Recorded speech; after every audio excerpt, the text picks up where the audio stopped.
Mapambano na dawa za kulevya ni jukumu la kila mtu, lakini serikali iliamua kuanzisha mamlaka kwa ajili ya kuratibu mapambano hayo.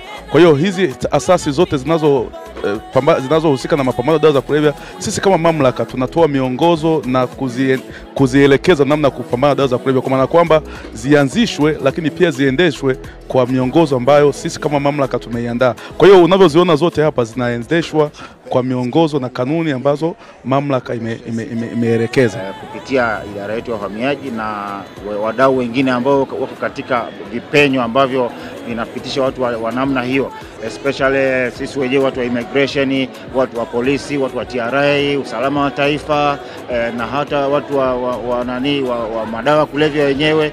Niwape wito kwa kweli kwamba hili ni swala ambalo wote tunapaswa kulivalia njuga.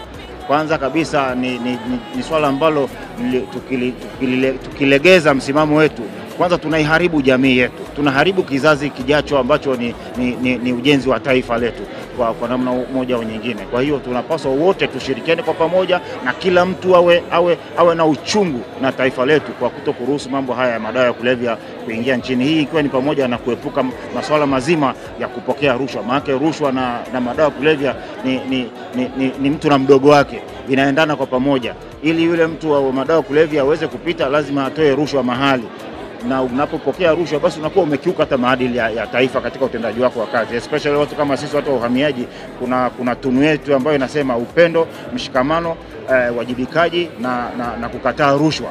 Kwa hiyo unapokataa rushwa na unapotimiza ule wajibu wako, tunakuwa tumekwenda moja kwa moja katika swala zima la maendeleo ya taifa letu na usalama wa taifa letu na vizazi vijavyo kwa ujumla. Rais wetu wa Jamhuri ya Muungano wa Tanzania Dr. Samia Suluhu Hassan inaonyesha moja kwa moja kwamba ni kwa jinsi gani na yeye anakerwa na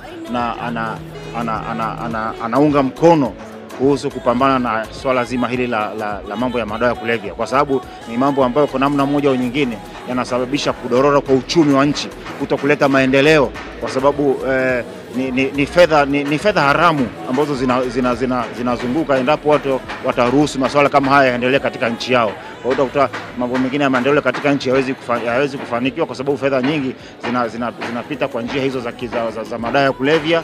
Kwa hiyo haziingii kwenye masuala mazima ya maendeleo. Ushirikiano wetu kwa sasa, sisi na mamlaka tunashirikiana katika ukamataji.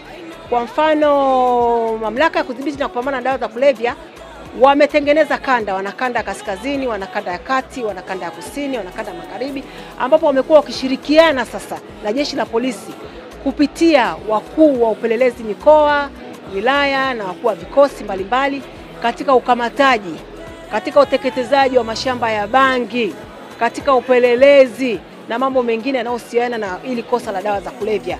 Hata sisi tuliopo makao makuu Dar es Salaam tumekuwa tukishirikiana pia na mamlaka ya kudhibiti na kupambana na dawa za kulevya katika mambo mengi ya ukamataji, upelelezi na ushauri, kwa sababu sisi ni wadau katika mamlaka inayopambana na kudhibiti na dawa za kulevya. Kwa hiyo kwa upande wa mikoani, wakuu wa upelelezi mikoa na wilaya wanafanya kazi kwa pamoja na hii mamlaka ya kudhibiti na kupambana na dawa za kulevya katika nyanja zote za uzuiaji wanaouza dawa za kulevya, walimaji, wasafirishaji, kwa ajili ya kuiweka nchi katika usalama na kupunguza ile tatizo la waraibu na usafirishaji wa dawa za kulevya ambao umekuwa ukifanywa na jamii, especially vijana wa kada ya miaka 18 mpaka 35. Hii ni jitihada ambayo serikali imeifanya kwa kuongeza mamlaka, kuiongezea nguvu jeshi la polisi ili liendelee kupambana na hili tatizo la dawa za kulevya, kwa sababu imeona nguvu kazi ya taifa ilikuwa inateketea. Ndio maana sasa wakaamua kuanzisha hii mamlaka, ili kwa pamoja vyombo hivi viwili vikifanya kazi kwa ushirikiano, basi tutakuwa katika hali salama ya kupunguza waraibu pamoja na watu ambao wanajihusisha katika ulimaji, uzaji na utumiaji wa dawa za kulevya. Tunajua kuwa watu wanafahamu dawa za kulevya ni nini. Unaweza ukamuuliza mtu dawa ya kulevya ni nini, akakwambia kabisa kuwa dawa ni kemikali zile ambazo zikiingia kwenye mwili wa binadamu zinaenda kubadilisha ufahamu na kila kitu. Lakini wanakuwa wanaziona tu, wanasikia kwenye redio, wanaona tu kwenye TV, lakini uhalisia ule wa dawa yenyewe inafanana vipi, mfungo unavyokuwa, jinsi inavyoapia, jinsi hata kimuona mtoto akimwona mtoto wake wanavyuo ambao wanatumia dawa za kulevya inafanana mfanano gani, tukaamua tuje kwenye maonyesho haya ya kupinga uhalifu wa matumizi ya dawa za kulevya duniani ambayo yanasherekewa kila mwaka tarehe 26 mwezi wa 6, na sisi tukaona ni vema tukaja sasa na dawa zile ambazo sampuli tutawaonyesha watu jamii, ili wanapopita huko mitaani wanapokuwa na jamii zao wanaishi, wafahamu kuwa huu ni mmea wa bangi, unafanana na hivi. Hii ni bangi iko katika mtindo huu iliyokauka. Hii ni bangi ilimefungwa kwenye misokoto. Hii ni heroin, huu ni unga wa heroin, unafanana huko rangi gani? Unafunguaje hivyo vipakiti vinavyouzwa huko mitaani vikete? Kete ni ipi? Anasikia tu kete, lakini afahamu kete ni ipi. Tunaonyesha hii pipi ni hizi. Hii ni mode of operandi ambao wanaitumia wabebaji kutoa sehemu inayodhalishwa mpaka sehemu wanapokuja kutafuta masoko. Tunakuja kuonyesha hii ni skanka, kwa kuna bangi pia, kuna bangi wamezoea, wanaona bangi za hapa kwetu, tunaonyesha kuna bangi nyingine ambayo inaingizwa nchini, labda inatoka mataifa mengine kama South Africa na nchi nyingine, wanaiona kwa mfungo unaofungwa, wanaiona inafananaje. Hata siku mzazi akapekua begi la mtoto wake akakutana na kitu cha namna hiyo, atakuwa na taarifa kujua kuwa atakuwa na uelewa kuwa hii ni bangi, atakuwa na uelewa hii, mbona kama niliwahi kuiona kwenye maonyesho inafanana na heroin, hii mbona niliwahi kwenye maonyesho inafanana na cocaine. Kwa hiyo tunatoa hii elimu hapa ya kuonyesha sampuli kwa ajili ya kujengea uelewa na kufahamu uhalisia wa vitu ambavyo tunavitamka. Mtu anaona tu inatamkwa cannabis, resin, ashishi, mandrax, methamphetamine, lakini akija hapa anaiona methamphetamine inavyofanana na muonekano wake. Kwa hata kimkuta mtu mtaani akiona watu wako vijana wako sehemu, watoto wanatumia, anajua kabisa hii ni methamphetamine. Niliwahi kuiona hii kwenye maonyesho.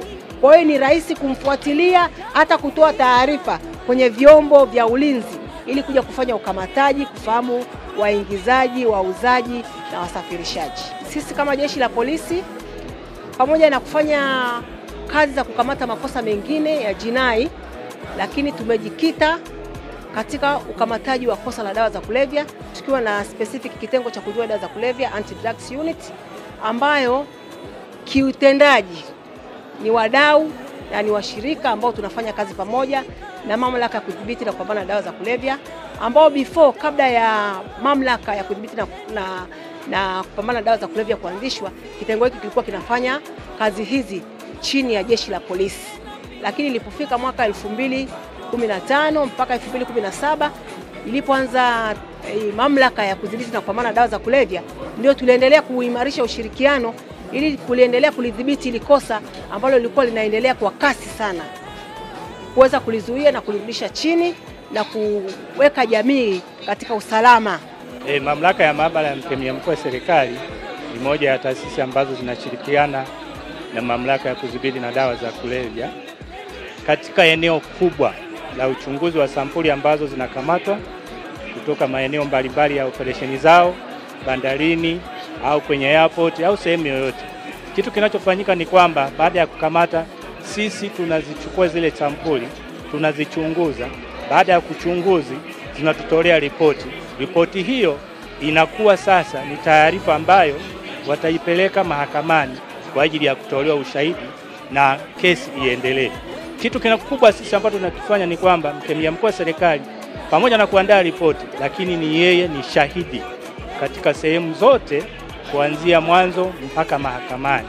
Kwa hiyo kwenye eneo la kauli mbiu yetu hii ya wekeza katika kinga na tiba kwa ajili ya kupinga dawa za kulevya, sisi eneo letu kubwa ni ushahidi wa kisayansi ambao vyombo vyote vya ulinzi na usalama ikiwemo DCA wanatumia ushahidi huu katika kesi mbalimbali kwa ajili ya mashtaka. Serikali kupitia mamlaka ya maabara ya mkemia mkuu wa serikali imewekeza mitambo ya kisasa, mmoja wapo huko hapa Dodoma wa shilingi bilioni 2.9. Huu ni kwa ajili ya uchunguzi wa sampuli hizo ambazo tunazisema, ambazo kwa wakati moja zinaweza ikawa sampuli 230. Lengo tu ni kwamba uchakataji wa hizo sampuli uende kwa haraka ripoti itoke kwa haraka na kesi ziende haraka na mashauri yote mahakamani yaende kwa haraka na haki iweze kupatikana. Mheshimiwa Rais anashiriki hapo katika kutuwezesha au uwekezaji. Kwa hiyo amewekeza uwekezaji mkubwa katika maabara ya mkemia mkuu wa serikali, katika vyombo, lakini si vyombo tu, vitendea kazi, lakini vile vile na rasilimali watu. Crown Media. Hapa ni nyumbani.